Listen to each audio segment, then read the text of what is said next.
Donc c'est parti, bonjour à tous et à toutes. Donc un petit web séminaire, on va dire en petit comité aujourd'hui. Ce qui est très bien puisque comme ça vous permettra aussi peut-être de vous exprimer et de poser toutes les questions sur le chat en bas à droite. L'intérêt aussi de ces web séminaires, en tout cas pour celles et ceux dont c'est le premier, c'est vraiment de s'appuyer notamment sur des expériences du réseau. Et donc en l'occurrence aujourd'hui, donc c'est Stéphanie Tonon, la directrice de Cognac Tourisme, qui nous fait l'honneur de nous présenter ce web séminaire dédié aux délégués du personnel. L'intérêt donc c'est bien évidemment donc de s'appuyer sur les compétences du réseau, notamment sur le réseau expert aussi, qui est un réseau propre à la Nouvelle-Aquitaine et donc où on met à l'honneur aussi dès que l'on peut les compétences du réseau. L'intérêt aussi c'est de justement enregistrer ces web séminaires pour pouvoir les diffuser en ligne sur le site de la Mona et permettre finalement aussi aux gens qui n'auraient pas pu suivre de le reconsulter, de le revisionner a posteriori. Donc, sans plus tarder, je vais laisser la parole à Stéphanie, en tout cas pour qu'elle vous déroule un petit peu cette présentation du délégué du personnel.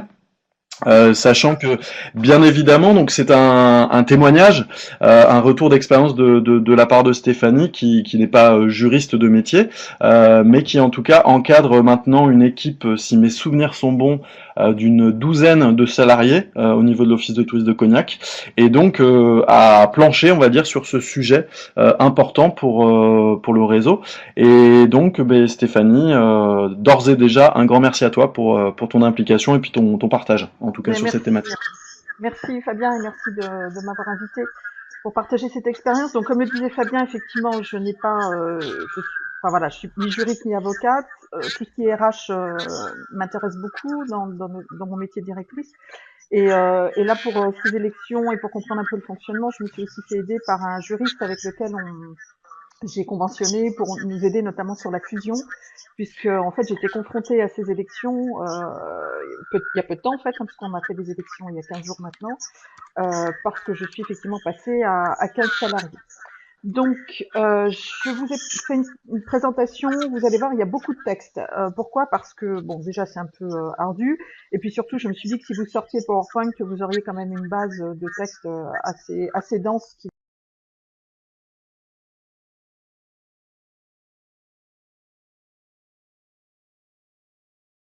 vous permettra d'expliquer tout ça. Ma présentation, je vous la propose en deux parties. Fabien, j'ai un retour micro qui est pas très agréable. Enfin, je m'entends parler en fait. Ah, pardon, c'est gentil, merci. Excusez-moi. Donc du coup, je vous ai proposé une présentation en deux parties. La première partie pour vous remettre un peu dans le bain des élections, parce que c'est un peu, voilà, il y a des procédures un peu spécifiques, donc vous réexpliquer un peu tout ça, que ce soit sur des élections, des premières élections ou des élections de renouvellement. Et ensuite, je vous ai fait une deuxième partie un peu pour vous donner quelques infos sur les missions du délégué du personnel. Et là, je vous ferai part un peu de mon expérience parce on a bien commencé à travailler. Et puis voilà, ce que vous pouvez faire avec un DP, ce que vous pouvez pas faire et comment ça se manage un peu tout ça en tant que responsable d'entreprise. Donc, sans plus attendre, donc voilà, tout employeur de droit privé, alors ça marche aussi pour les EPIC, hein, doit organiser des élections de délégués du personnel à partir du moment où vous êtes au moins 11 salariés. Donc en deçà, c'est pas la peine. Parfois c'est conseillé parce que c'est toujours bien dans des structures voilà de moyenne importance d'avoir quand même quelqu'un qui est référent et qui va faire un peu l'interface entre vous et les salariés pour des problèmes très spécifiques liés au droit du travail. Mais ce n'est pas une obligation. Ça a changé parce qu'il y a quelques années, on était à partir de 5 salariés. Et là, le législateur, depuis 2 ans, a rebasculé sur 11 salariés.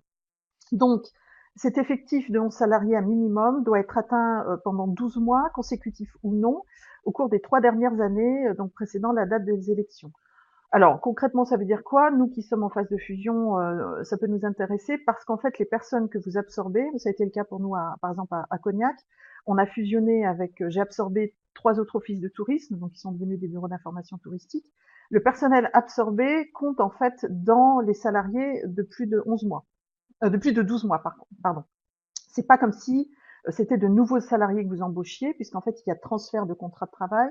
Donc le législateur estime que ces personnes notamment font partie intégrante de la structure, donc ils comptent dans les effectifs. Donc moi par exemple on était 8 à Cognac, j'ai absorbé 4 personnes et donc ces personnes font partie intégrante de mes effectifs et ont la possibilité donc de voter. Ensuite, qui doit prendre l'initiative pour organiser les élections? Alors normalement, comme tout bon employeur qui se respecte, vous êtes censé ne pas ignorer la loi et donc ça doit venir de vous. Généralement, ces élections doivent être faites dans les 3 mois qui suivent. Alors, soit la fusion, soit le changement d'effectif. Il faut pas attendre 3 ans, hein, bien sûr. Ces élections sont organisées normalement tous les 4 ans, sauf si vous décidez d'un accord d'entreprise interne, puisque vous avez la possibilité de le faire, ou vous souhaitez que ce soit 3 ans ou 5 ans. Mais enfin, bon, 4 ans c'est déjà bien. Si vous ne prenez pas cette initiative, hein, ou si vous refusez pour X raison de faire ces élections, vous vous exposez à des poursuites pénales. Donc je vous invite bien sûr, si ce n'est déjà fait pour certains d'entre vous, à prendre cette initiative et donc à proposer, vous verrez après le déroulement, donc ces élections du personnel. Vous pouvez être aussi démarché, si vous traînez un peu, par un salarié, à partir du moment ou une organisation syndicale, si vous avez des salariés déjà syndiqués, ou une organisation syndicale qui s'intéresse à votre structure parce qu'elle est un peu grosse. Ils peuvent à tout moment donc vous saisir pour vous demander l'organisation d'une élection. Même si ça vient d'un seul salarié, vous serez obligé d'organiser ces élections. Donc à partir du moment où vous êtes voilà, alors soit ça vient de votre part, soit ça vient du salarié qui vous a saisi. À partir de ce moment-là, dans un délai donc d'un mois, vous êtes obligé de mettre en place la mise en place donc de la procédure électorale. Quelle est la durée d'un mandat d'un DP? Donc je vous ai dit, hein, un délégué du personnel est élu pour 4 ans. Il peut être éligible ad vitam aeternam. La fonction de délégué du personnel prend fin par décès, par la démission donc de l'entreprise, par éventuellement la rupture d'un contrat de travail ou la perte des conditions requises pour l'éligibilité. On le verra après, par exemple, si vous épousez votre délégué du personnel, à partir du moment où il est lié à vous, il ne pourra plus être délégué du personnel. Le délégué du personnel peut également être évoqué en cours de mandat, par exemple sur proposition de l'organisation syndicale pour X raisons, parce qu'il ne fait plus partie de cette organisation, parce qu'il a fait des fautes, etc. Donc il peut être désapprouvé par l'organisation syndicale qui éventuellement l'a proposé. Donc quoi qu'il arrive, il faut donc donc il faut que ce soit approuvé pour qu'il y ait toutes ces démissions et cette organisation-là par le collège électoral auquel il appartient. On verra après le principe des collèges électoraux. Donc, qui est éligible sont électeurs, donc les salariés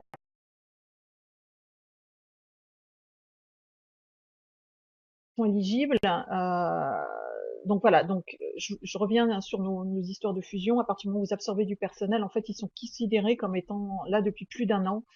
Donc ils sont donc potentiellement éligibles en tant que délégués du personnel. Si vous avez des salariés qui travaillent à temps partiel ou qui sont mis à disposition ou qui travaillent sur 2 entreprises, en fait, ils ne sont éligibles que dans une seule des entreprises. Bien évidemment, ça semble logique, hein, et ils vont choisir dans quelle entreprise ils vont être éligibles. Donc ça peut être chez vous ou éventuellement dans une collectivité ou dans une autre entreprise dans laquelle ils travaillent. Ce qu'il faut que vous sachiez, c'est que vous, en tant que dirigeant, s'il y a des directeurs parmi vous, vous ne pouvez être ni vous présenter aux élections du personnel, ni voter. Donc ça, c'est valable pour aucun cadre, bien sûr, dirigeant.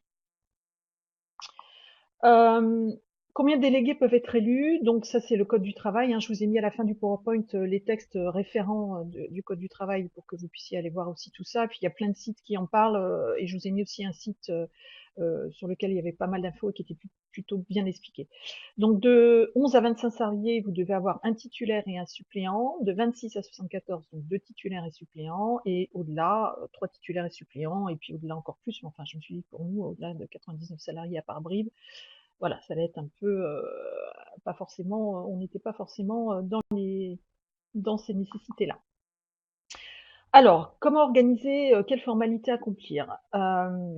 Donc, je vous disais, tous les 4 ans, vous êtes censé informer donc le personnel à date échéance, 2 mois avant, donc que vous allez organiser ces élections du personnel.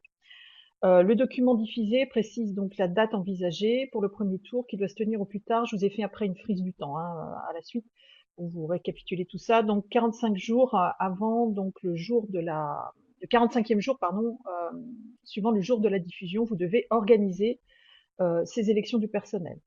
Si vous êtes sur une première élection, donc ça reporte à 90 jours. Vous avez 3 mois en gros pour faire ces élections. Si vous êtes sur un renouvellement, vous êtes à 45 jours.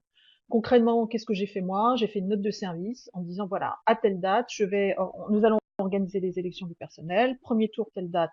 Deuxième tour, 15 jours après. Et vous affichez ça dans la salle de repos ou la salle que vous avez. Nous, on a par exemple, comme on a plusieurs bureaux d'information touristique, on a un groupe sous Google+. Donc j'ai fait la diffusion aussi sur ce groupe Google+, pour que tout le monde puisse le voir et le valide. Donc tout le monde doit être au courant de la date à laquelle vous allez organiser ce premier tour. Donc je vous disais, l'entreprise qui franchit le seuil des 11 salariés pour la première fois, donc un délai de 45 jours et qui est porté à 90 jours si vous êtes sur une première élection. Euh, donc la diffusion où vous prévenez vos salariés que vous allez organiser tout ça. L'autre obligation légale, c'est que vous devez informer les organisations syndicales, alors notamment de notre branche, c'est-à-dire des offices de tourisme, donc ça vous appelez OTF, mais c'est toujours les mêmes, CFO, CGT, CFDT, etc., mais surtout celles de votre département. Donc, à partir du moment où vous fixez votre date, vous allez inviter ces syndicats à établir le protocole d'accord. Je vais vous en parler après. Donc, concrètement, vous allez sur le site de, la, de la préfecture où vous avez toutes les organisations syndicales présentes sur le département pour toutes les entreprises, et vous allez leur faire un courrier pour les inviter à telle date à venir à une réunion, donc pour la mise en place du protocole d'entreprise. Alors, moi, mon juriste m'avait dit, faites-le un vendredi à 5 heures, vous n'aurez pas grand monde. Alors bon, voilà, si vous voulez pas être embêté, bon, sachez que dans nos branches, à part si vous avez éventuellement des personnes qui sont syndiquées dans vos structures, on n'est pas des structures suffisamment grosses pour que les syndicats s'intéressent à nous. Ça peut arriver, mais je ne crois pas que j'ai d'exemple pour avoir fait un benchmark auprès de mes collègues, d'exemples connus là-dessus, sauf effectivement des collègues qui sont syndiqués et qui se présentent sous la bannière de leur syndicat. Donc, vous devez faire grosso modo, enfin, vous devez faire 2 mois avant cette invitation auprès donc de l'ensemble, un courrier avec accusé de réception auprès de chacune donc de ces organisations syndicales pour les prévenir du rendez-vous que vous leur fixez pour organiser le protocole syndical. Ça marche pas. Voilà. Alors, la négociation de l'accord préélectoral. Donc, moi, je n'en ai pas eu, mais je vous donne donc quelques données. Pourquoi en fait c'est impliquer les organisations syndicales, c'est qu'en fait le premier tour des élections des délégués du personnel est réservé aux listes qui sont présentées par ces organisations syndicales. C'est-à-dire qu'un salarié seul qui n'est pas syndiqué ou qui n'est pas présenté ne peut pas se présenter à ce premier tour. Donc, cette négociation, elle est obligatoire par la législation. Donc, je vous ai dit, 2 mois avant, vous invitez donc chacun des syndicats à venir vous rencontrer pour mettre en place cet accord préélectoral. Cette négociation, cette réunion que vous allez avec eux, porte notamment sur les points suivants. Elle est très basique, c'est sur l'organisation finalement de ces élections. Donc sur le nombre et la composition des collèges électoraux, on en reparlera après, sur la répartition du personnel dans chacun de ces collèges, sur la répartition des sièges à pourvoir entre ces collèges, et concrètement sur l'organisation de l'élection, c'est-à-dire la date, l'heure du scrutin, qu'est-ce que vous mettez en place pour que les syndicats puissent faire leur propagande, les moyens matériels, les urnes, etc., la date limite de dépôt des candidatures. En fait, vous faites une procédure électorale, c'est ça l'accord préélectoral, avec l'ensemble donc des syndicats qui vous aura invité. Qui vont venir. Ah, voilà, je vais y arriver. Donc les caractéristiques du scrutin, c'est un scrutin de liste avec attribution de sièges à la proportionnelle, donc qui est susceptible de comporter 2 tours d'élection.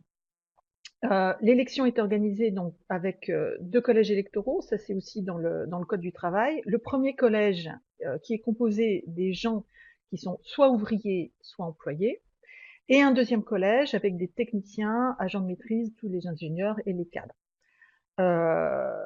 Dans les établissements comme le mien, par exemple, où on est à moins de cette barrière des 24 salariés, enfin des 25 au plus, vous pouvez faire un seul et même collège. C'est pas la peine d'en faire deux. Le législateur estime qu'il n'y a pas suffisamment de salariés pour faire, voilà, parce qu'imaginez que vous ayez 2 ouvriers, 10 agents de maîtrise, 3 ingénieurs, un collège électoral avec, voilà, 2 employés ou 2 ouvriers, ça n'a pas trop de pertinence. Donc en fait, quand vous êtes moins de ces 25 salariés, vous faites un seul et unique collège électoral qui regroupe l'ensemble donc des catégories professionnelles que vous avez sur ces deux collèges. Si vous êtes au-delà, ici effectivement, vous êtes obligé de faire ces deux collèges, donc un pour les ouvriers employés et les autres pour les techniciens. Le contenu des listes doit mentionner systématiquement le nom et le prénom donc de la personne qui va participer au vote, la date d'entrée dans l'entreprise, toujours pour cette histoire des 1 an minimum dans l'entreprise, et leur date et le lieu de naissance. Bon, ne me demandez pas pourquoi, mais ça fait partie. Enfin si, c'est en fait pour justifier du fait qu'effectivement ils sont majeurs, j'imagine.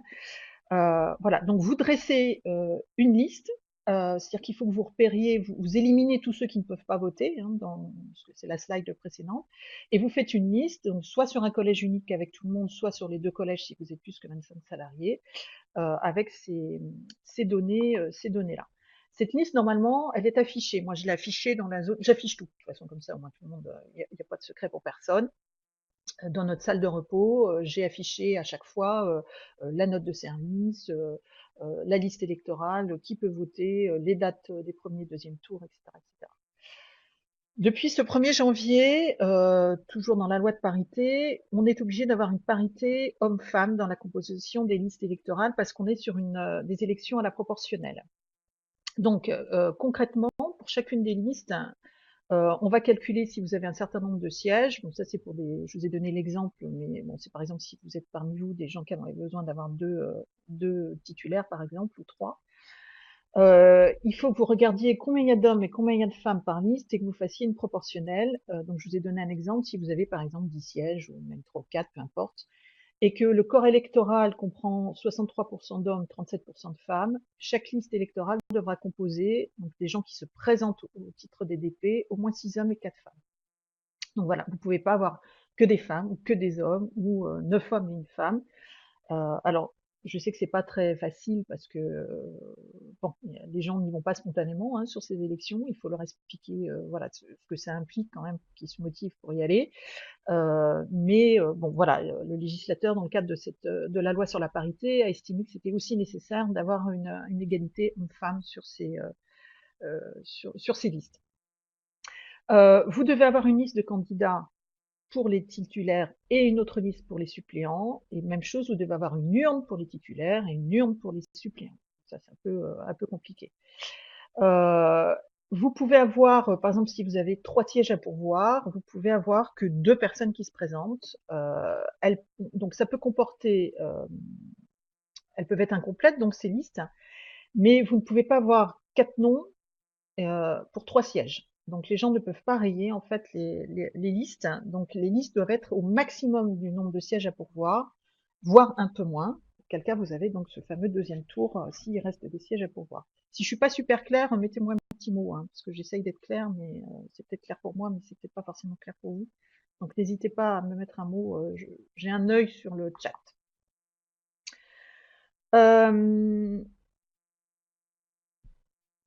Je passe ma slide qui rame un peu.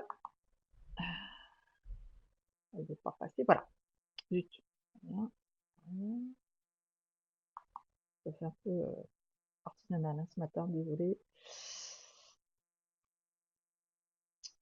Bon, pourquoi elle ne veut pas passer, Fabien? Voilà. Alors, donc quand vous allez annoncer le premier tour de scrutin, par voie donc d'affichage notamment, ou parce qu'il a été fixé par le protocole électoral, un bureau de vote est obligatoirement désigné. Donc, bon, nous concrètement, hein, on l'a fait dans la salle de repos, on n'a pas tous 50 places, 50 pièces dans nos offices. Donc, on a bloqué la date du repos. Moi, j'ai fait mon premier tour le 16 mai, par exemple,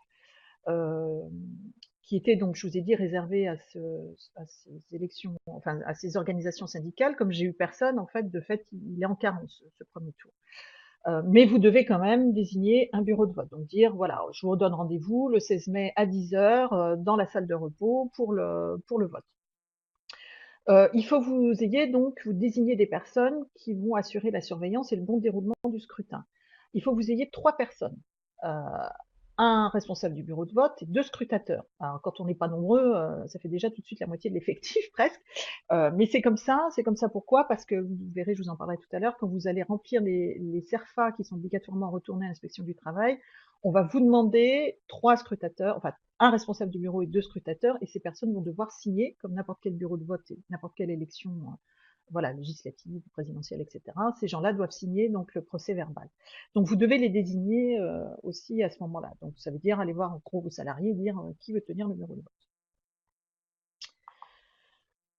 Le premier tour des élections, donc, il est systématiquement organisé, c'est une obligation. Il est réservé, je vous le disais, aux listes établies par les organisations syndicales qui ont été invitées à négocier ce protocole d'accord avec vous.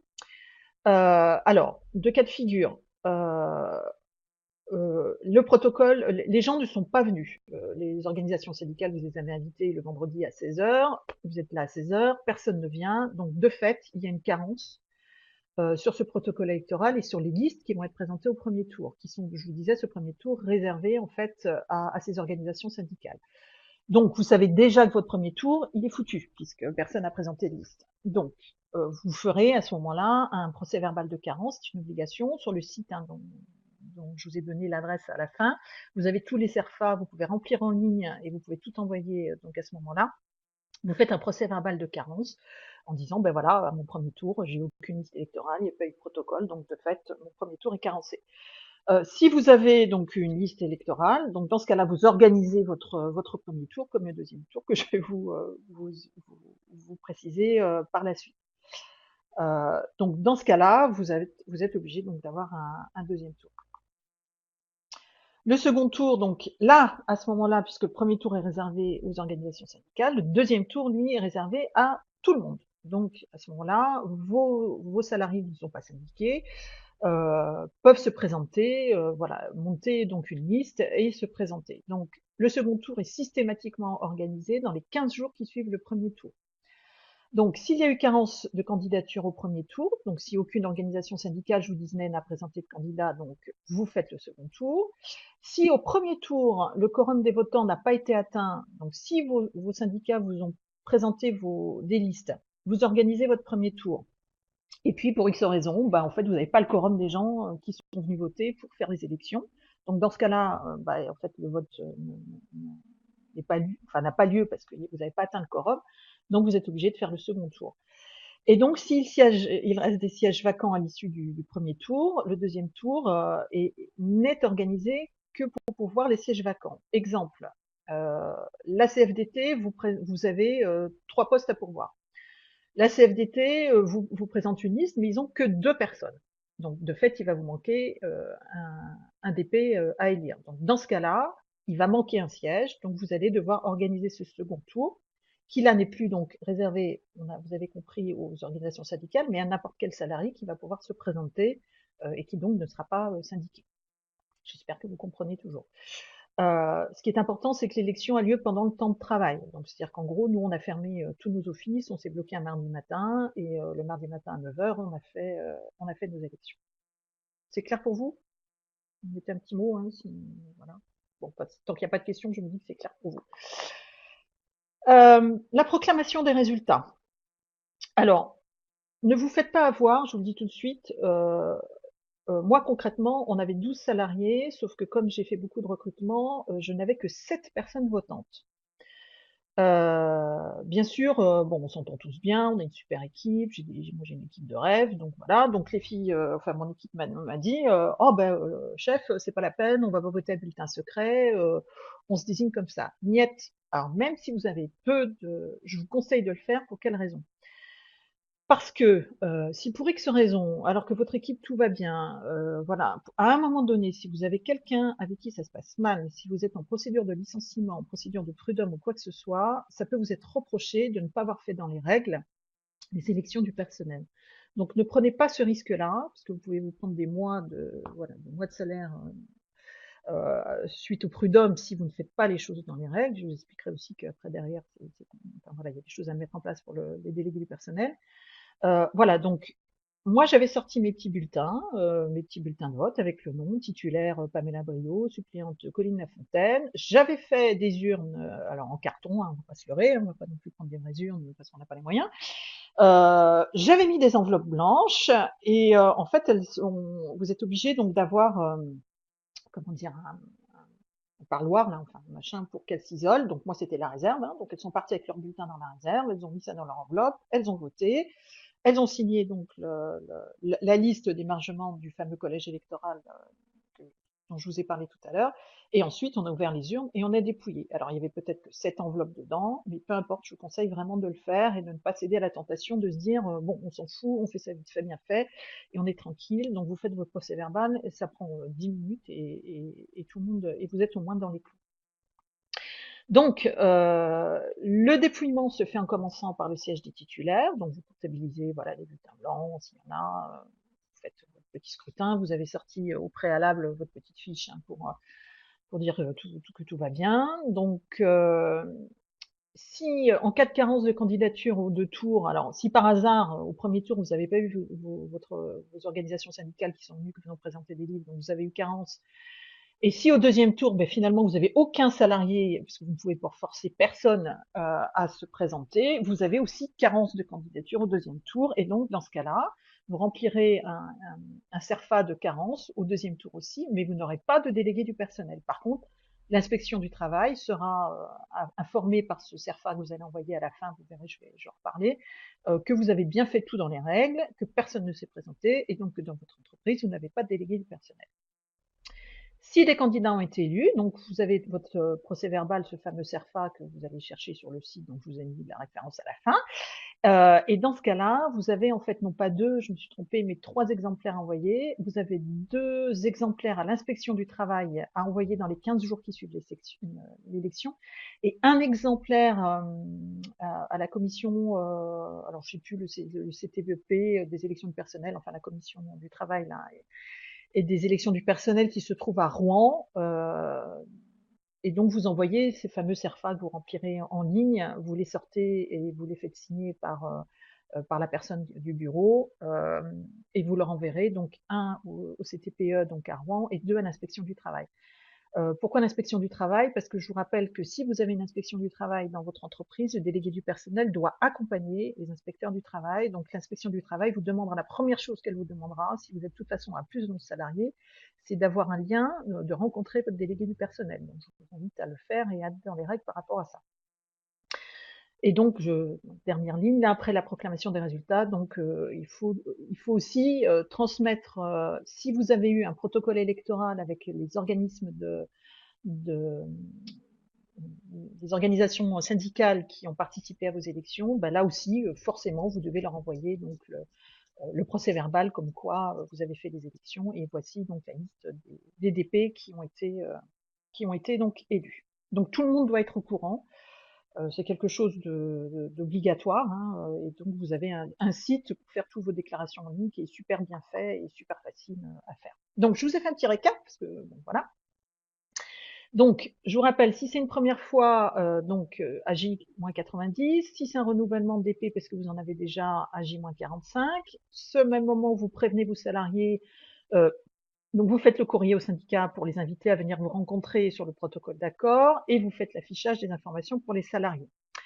L'affichage des listes électorales et des candidatures doit être fait à J-15 avant le premier tour. Donc là toujours, hein, dans la salle de repos, on a affiché les listes et les candidatures. Le premier tour, donc, réservé, vous vous souvenez, à la liste présentée par les syndicats. Et si donc il y a carence ou si vous n'avez pas le taf exact de DP, 15 jours plus tard, donc vous refaites un deuxième tour, où là, donc, ce sont des salariés libres qui se présentent. Et donc, ça doit correspondre, ce deuxième tour, grosso modo, à la fin du mandat, si vous êtes en renouvellement. Et donc, à partir du moment où ils sont élus ce deuxième tour, c'est le début du mandat des nouveaux DP. Alors, le DP. Donc, en fait, les délégués du personnel, c'est assez ancien, hein, ça date de 36, bon, les vacances, les congés payés, les grèves, etc. Donc là, on prend conscience effectivement de l'importance des salariés dans les entreprises.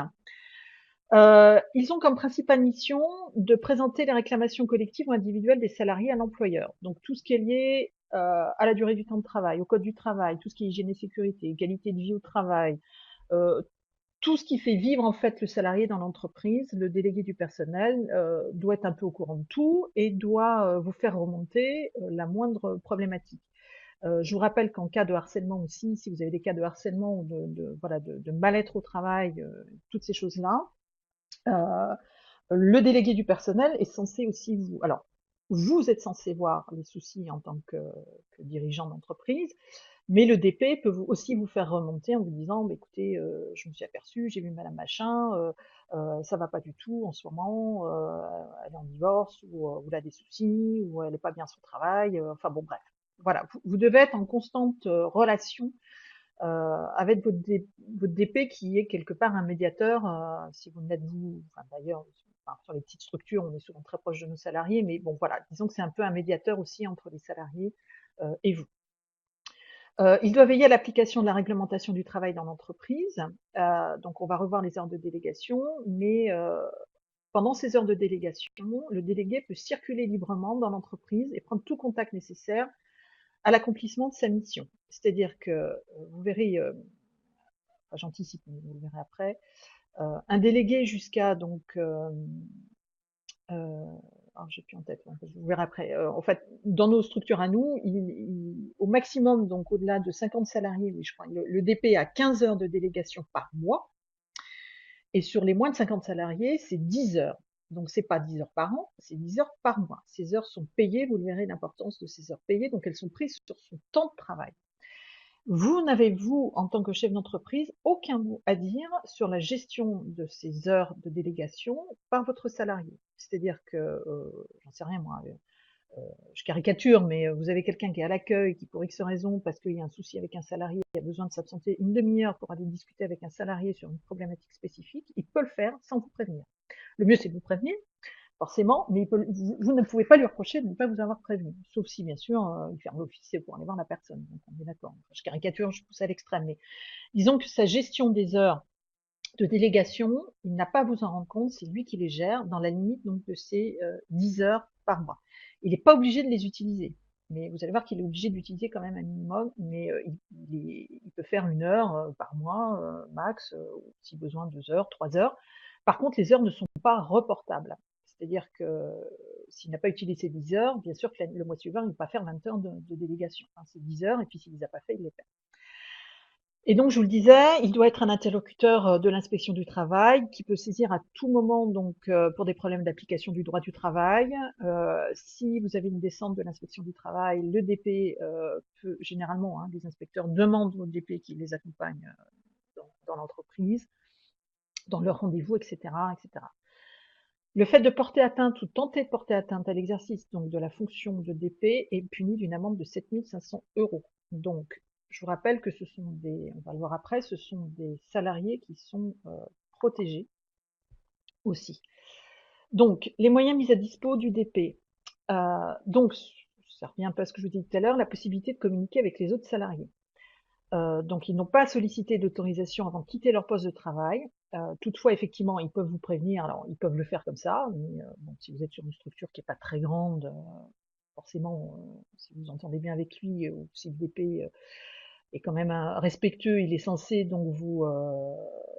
Non, ah oui, alors Yanis, je vois le supplément en droit des heures de délégation. En fait, non. Alors, ce qui prime avant tout, c'est le titulaire. Le suppléant n'intervient que rarement, sauf si votre titulaire est démis, sauf si votre titulaire est arrêté pour congé maladie, etc. Le suppléant récupère les heures du mois du DP, mais en aucun cas, par exemple, si votre titulaire a déjà utilisé ses 10 heures, par exemple, pour X raison, au 16 du mois, le titulaire ne pourra pas récupérer ses 10 heures de plus. D'accord? Il sera obligé d'attendre le mois suivant. Donc ces 10 heures, c'est 10 heures de délégation pour le titulaire et le suppléant n'a pas d'heures supplémentaires. Je ne sais pas si c'est bon. Voilà, merci. Euh, Donc j'en étais où? Ah oui, voilà, donc il est censé quand même, bon voilà, éventuellement s'il y a un gros souci ou s'il doit s'absenter à l'extérieur de l'office pour aller sur un bureau d'information pour aller voir un salarié, heu, dans la mesure où il va éventuellement prendre sa voiture, la voiture de service bien sûr, qui va vous prévenir normalement, vous pouvez lui demander à être prévenu, voilà, s'il y a ce genre d'utilité. Alors, le gros morceau, c'est l'obligation légale que vous devez avoir vous en tant que dirigeant de la structure pour recevoir tous les mois, en réunion mensuelle, le délégué du personnel. Alors, concrètement, moi j'ai mis ça en place, ça y est, nous on a notre première réunion jeudi avec ma DP. Euh, Concrètement, donc 2 jours avant cette réunion que vous avez fixée avec votre DP, le délégué doit vous envoyer les questions à l'ordre du jour de cette réunion. Pourquoi? Simplement pour que vous ayez éventuellement, bien sûr, le temps de vous retourner, pour pas perdre de temps au moment de la réunion, pour éventuellement aller voir la convention collective si vous avez besoin, éventuellement appeler votre juriste conseil si vous en avez besoin, etc., etc. Donc, 2 jours avant la réunion mensuelle, donc qui est obligatoire par contre, là elle est consignée, hein. Vous devez la faire, vous ne pouvez pas faire l'impasse sur cette réunion. Donc, vous recevez ces fameuses questions. Vous les préparez. Vous avez votre réunion. Alors, important, le temps passé en réunion avec vous, le DP et vous, enfin vous, je pars du principe qu'il y a des directeurs en face de moi là, mais c'est peut-être pas le cas, excusez-moi, mais bon, s'il y a des DP, c'est pareil, euh, n'est pas décompté des heures de délégation. Donc, si vous passez 2 heures en réunion avec votre DP ou le DP avec l'employeur, ces heures ne sont pas décomptées des 10 heures. Par contre, le temps préparatoire passé sur la préparation de la réunion, c'est-à-dire à aller voir éventuellement le personnel pour faire remonter des questions, des choses qu'il veut aborder, le temps qui va passer, le DP à aller chercher justement dans le code du travail des choses dans la convention collective pour pouvoir en discuter avec vous. Ça, par contre, ce temps de préparation est déduit des 10 heures d'heures de délégation. Ok. Alors, je vois pas la question en entier. Euh, voilà. Euh, alors, que fait-on s'il n'y a pas d'OJ? Le caractère bloquable de la réunion me semble compliqué. Alors, on va revenir là-dessus parce que moi j'ai plein d'idées en fait. Bon, il y a toujours des choses qui peuvent être abordées, notamment vous allez voir sur la qualité de vie au travail et ce genre de choses, sur l'implication des DP, sur les DU. Je vous expliquerai un peu comment moi je fonctionne parce que bien sûr sur nos petites structures, voilà, on n'est pas obligé d'avoir des problématiques liées au code du travail et enfin, au travail de manière générale, bien sûr, tous les mois. Mais vous allez voir qu'impliquer quand même les DP, ça peut être quand même intéressant sur la vie de la structure. Je crois que c'est tout ce qu'il y avait comme question, Yanis. Ouais. Euh, donc je reviens, on en parlera après à la fin, je vous ferai pas, faut que j'accélère parce qu'il est déjà moins de quart, je suis désolée. Donc, et donc dans les 6 jours, une fois passée cette réunion, dans les 6 jours, vous devez, vous, en tant qu'employeur, consigner à la fois les questions et les réponses que vous avez faites dans un registre. Donc il faut que vous achetiez un registre papier, c'est très con, hein, c'est pas du numérique, etc. Pourquoi? Parce que l'inspection du travail et les salariés peuvent prendre ce registre et le faire circuler. Donc, il faut que vous achetiez un registre spécial. Vous allez consigner donc en mettant date, voilà, date de réunion DP employeur tel jour, à telle heure. Voilà les questions posées, voilà les réponses faites. Il faut que vous mettiez donc à disposition un local pour qu'il puisse faire de l'affichage. Donc, les crédits d'heure, je vous l'ai dit tout à l'heure. Il faut que vous ayez aussi, que vous lui donniez systématiquement, à partir du moment où il est élu, un exemplaire papier de la convention collective qui doit lui être fourni, c'est une obligation. Il doit aussi avoir accès à un certain nombre de documents obligatoires comme le registre du personnel qui doit être à jour, tout ce qui est document unique, la durée de temps de travail, les plannings des salariés, tout ce qui a trait en fait à la vie de la structure par rapport aux salariés. Ce salarié a une protection spéciale, vous le savez, contre tout ce qui est licenciement et puis généralement contre toute rupture ou modification de leur contrat de travail initiative de l'employeur. Ça ne veut pas dire que pour X raison, vous ne pouvez pas virer un DP. Ça veut dire que pour entamer une procédure de licenciement quelle qu'elle soit, il faudra que vous ayez l'autorisation de l'inspection du travail et justifier des fautes graves de ce délégué du personnel. Donc il est protégé, oui, parce que effectivement la procédure de licenciement est plus lourde, parce qu'il faut mettre en branle toute une procédure liée à l'inspection du travail et donner vraiment une justification plus lourde. Mais un délégué du personnel reste malgré tout, même s'il est très protégé, s'il a un statut spécifique, reste quand même un salarié. Voilà, il ne peut pas tuer son employeur en toute immunité. Euh, je caricature, pardon, s'il y a des délégués du personnel parmi nous. Le paiement des heures de délégation. Donc, ces heures de délégation, ces fameuses 10 heures, sont prises sur le temps de travail. Donc, elles sont de fait rémunérées puisqu'elles font partie du temps de travail. Alors, le délégué du personnel n'est pas payé plus parce qu'il est délégué du personnel. Euh, Par contre, ce qu'il faut que vous fassiez que personne ne fait, et ça c'est une obligation, parce que là par contre on peut vous mettre des amendes, il faut que ces heures de délégation soient déclarées sur une fiche annexe à la feuille de paye chaque mois. C'est une obligation légale. Pourquoi? Parce que l'inspection du travail, si vous avez une descente, si vous avez un prud'homme à un moment donné, l'avocat peut très bien vous dire, pour voir si vous êtes en règle surtout, parce que c'est ce qu'on va regarder, si vous êtes sur un prud'homme ou un licenciement qui se passe mal, on va regarder que vous êtes en règle sur tout le respect des ressources humaines et sur le code du travail. Donc, ça ne mange pas de pain. À partir du moment où, moi, c'est ce que j'ai demandé à Pamela, elle s'est fait un tableau Excel, elle s'est fait un dossier spécifique sur sa délégation, sur ses heures. Elle se fait un tableau mois par mois avec toutes ses heures qu'elle remet en fait à la personne qui nous fait les payes. Moi, je ne la vois pas. Et en fait, annexé à la feuille de paie qu'elle aura par mois, elle aura un tableau Excel avec en disant voilà, mois de mai, mois de juin, 2 heures de délégation, enfin, délégation du personnel. Voilà. Faites-le, ça mange pas de pain, ça prend 2 secondes et vous êtes tranquille. Donc il faut que cette fiche soit mise en place à partir du moment où vous avez au moins 1 heure de délégation. Si la personne n'a passé qu'une demi-heure, c'est pas la peine, ou un quart d'heure, ou 3 quarts d'heure, dans le mois, c'est pas utile. C'est à partir d'au moins 1 heure de délégation que vous devez faire cette fiche. Ça mange pas de pain, faites-le, personne ne le fait, mais vous pouvez vous prendre je sais plus combien d'amendes, mais vous avez une amende potentielle et ce sera vraiment dommage. Le dépassement des crédits d'heures mensuels, donc par principe, vous faites confiance à votre délégué du personnel, c'est-à-dire qu'il n'est pas censé vous gruger un certain nombre d'heures.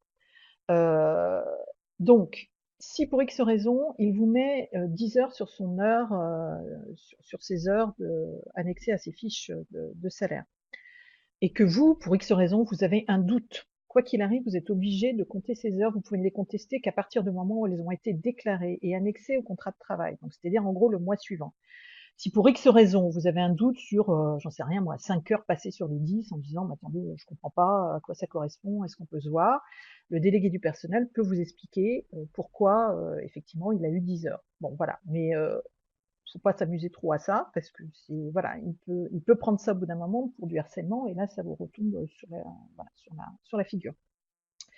Il peut être amené à effectivement avoir des heures supplémentaires pour X raisons. C'est-à-dire que vous êtes en prud'homme avec quelqu'un, le DP est sollicité beaucoup plus que ces heures-là, vous avez un mouvement de grève super important pour X raisons, etc. Donc, il peut y avoir des heures supplémentaires à payer. Ça, c'est une possibilité. Par contre, il faut que le DP vous en fasse part, mais vous ne pouvez pas les refuser. Donc, c'est vraiment un cas sur des cas très exceptionnels. Bon voilà, du coup j'en ai fini, il nous reste 10 minutes. Je vous ai mis les articles de référence, donc sur le code du travail, et puis donc élection-professionnelle.travail.gouv, c'est là où vous allez trouver donc toutes les fameuses fiches CERFA. Vous avez des tutos aussi qui sont assez bien faits sur ce site, mais surtout c'est là où vous allez pouvoir faire vos déclarations en ligne pour pouvoir ensuite les envoyer. Donc vous avez les PV de carence pour les titulaires, PV de carence pour les suppléants, le premier tour, deuxième tour, c'est très bien expliqué, super facile à faire, et c'est ces fiches que vous allez devoir sortir et envoyer ensuite à l'inspection du travail et au CTPE à Rouen. Juste pour finir très rapidement, je pense qu'il ne faut pas que vous voyez ça comme une. Alors, c'est une contrainte sur l'organisation, c'est un peu chiant, bon, j'allais dire comme toutes les organisations d'élection, de trucs un peu formels à mettre en place dans nos structures. C'est pas ce qui nous plaît le plus sur nos boulots de dirigeants, mais ça fait partie de nos boulots. Moi, je pense que c'est vraiment intéressant d'avoir quelqu'un qui est référent, qui fait une espèce d'interface avec vous. Pourquoi? Parce qu'à partir du moment où on arrive sur au-delà de 11 salariés, même si on est proche de nos salariés, à partir du moment où on a des bureaux d'information, que les gens sont un peu éparses, etc., même si on fait des réunions de service, on ne parle pas forcément de toutes ces problématiques liées aux heures de travail, etc., c'est quand même bien d'avoir quelqu'un avec qui vous pouvez discuter, avec qui vous pouvez poser les choses, parce qu'il y a des choses qui peuvent ne pas vous aller vous, ou des choses que vous avez envie de modifier dans la structure, vous ne pourrez pas prendre l'initiative seul, vous devrez en parler à votre délégué de personnel, qui lui-même va en parler aux salariés, les salariés seront peut-être plus à même à discuter avec lui qu'avec vous pour X raisons sur des choses très spécifiques. Donc c'est une première chose. Deuxième chose, si vous faites votre document unique, je vous rappelle que c'est une obligation dans nos structures, Dans le document unique, vous avez quand même toute une partie sur la qualité de vie au travail et qui est vraiment intéressante. Et moi, c'est en ça que j'ai impliqué. Donc, je reviens un peu sur ta question, Yanis, tout à l'heure. Bien sûr que tous les mois, on n'a pas des problématiques liées au code du travail dans nos structures. Il y a des choses qui peuvent arriver. Là, par exemple, vous voyez, Pamela m'a sollicité en se disant, bon, jusqu'à présent, nos dimanches travaillés, c'était 150% récupérés et donc pas payés de fait puisque la convention collective nous laisse le choix. Là, elle a fait le tour avec les salariés qu'on dit bon, finalement, on fait pas tant de dimanches que ça chacun. On préférait être payé donc à 50%, majorer 50% et récupérer 100% du temps de travail.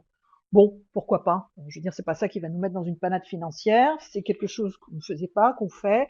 Elle l'a vu avec les salariés. Elle me le fait remonter. Voilà, ça peut être des petites choses comme ça. On a eu la problématique aussi, nous, par exemple, le samedi. Elles font la journée continue en hiver, pas sur cette période-là, mais en hiver, nous, on est ouvert non-stop enfin, toute l'année, on est ouvert non-stop, entre midi et deux, on ne ferme jamais.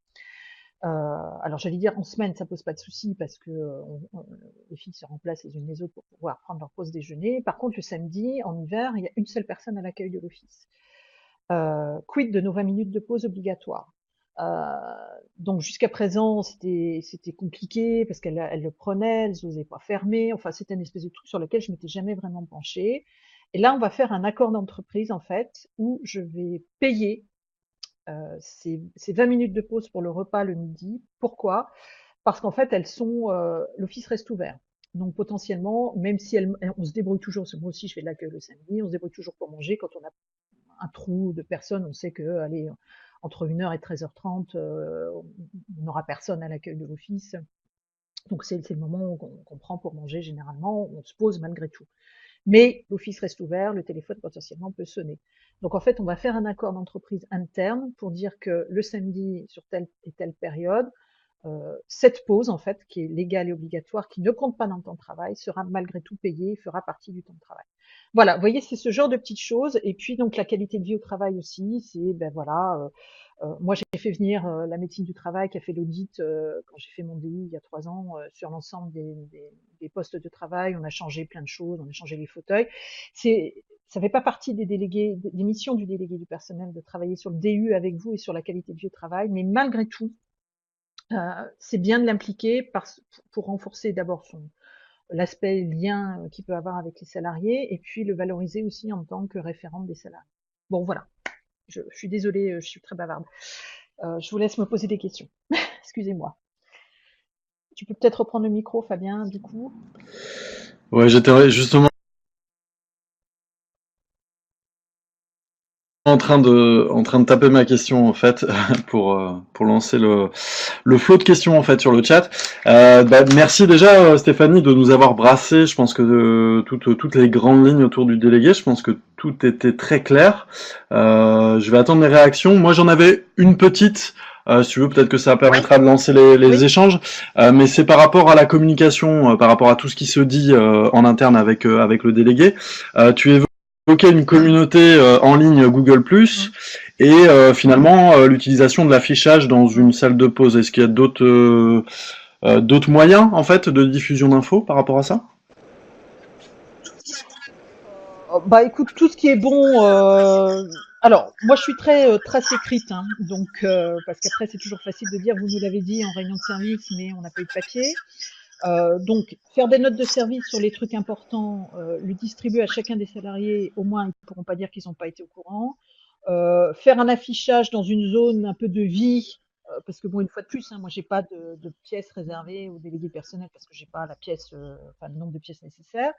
Euh, et puis, bon, alors nous, la communauté Google+, elle n'est pas réservée au DP, hein, c'est vraiment, c'est-à-dire qu'on a dématérialisé nos fameux, vous savez, nos anciens cahiers de liaison qu'on a eu pendant 10 ans. Voilà, quand on est passé au tout numérique, on a enlevé les cahiers de liaison et en fait, nous, on s'est fait une communauté sur Google+, où on a tous les salariés et on peut échanger, puisqu'il y a ceux des bureaux d'accueil aussi dedans et on se fait passer tout et n'importe quoi comme info, bien qu'on ait bien sûr une hiérarchie, enfin des onglets thématiques. Mais disons que dès qu'il y a quelque chose aussi, je le mets là-dessus. Par exemple, la réunion des délégués avec le DP, j'ai mis sur la communauté en disant bon voilà, demain je vois Pamela de 10h à 11h sur la réunion de délégués du personnel. J'ai pas mis l'ordre du jour, ça les regarde pas. mais ils savent que j'ai ce moment avec eux. Je Parfait. peux pas me Écoute, lâcher c'était moment très sur précis. moi de Une, ce fait-là. Voilà. alors j'ai une question. Alors excuse-moi, il va y avoir une interférence parce que nos deux micros sont branchés en même temps. Si tu peux juste le couper le temps que je relaye la question sur le chat. Par rapport, effectivement, une très bonne question sur la notion d'office interco. Est-ce que les DP en place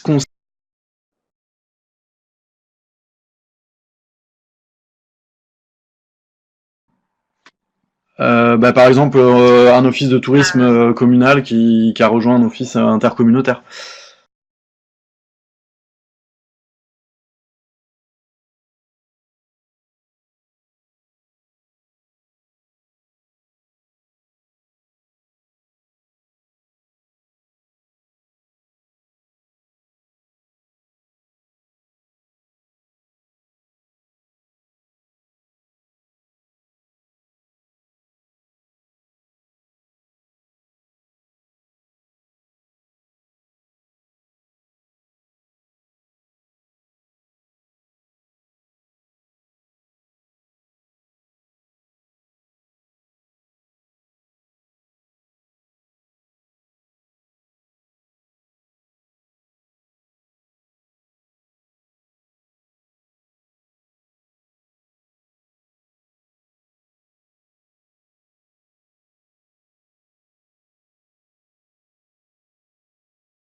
Oui, on t'entend bien.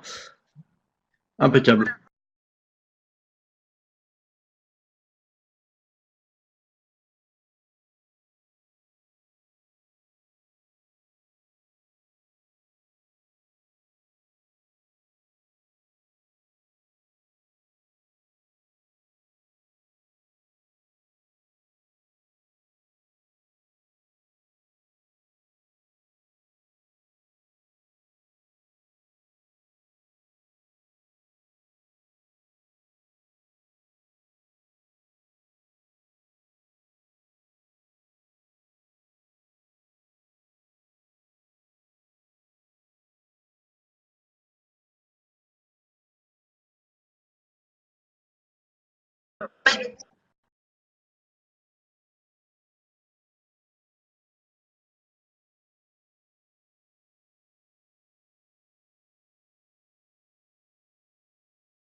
Merci à toi Stéphanie.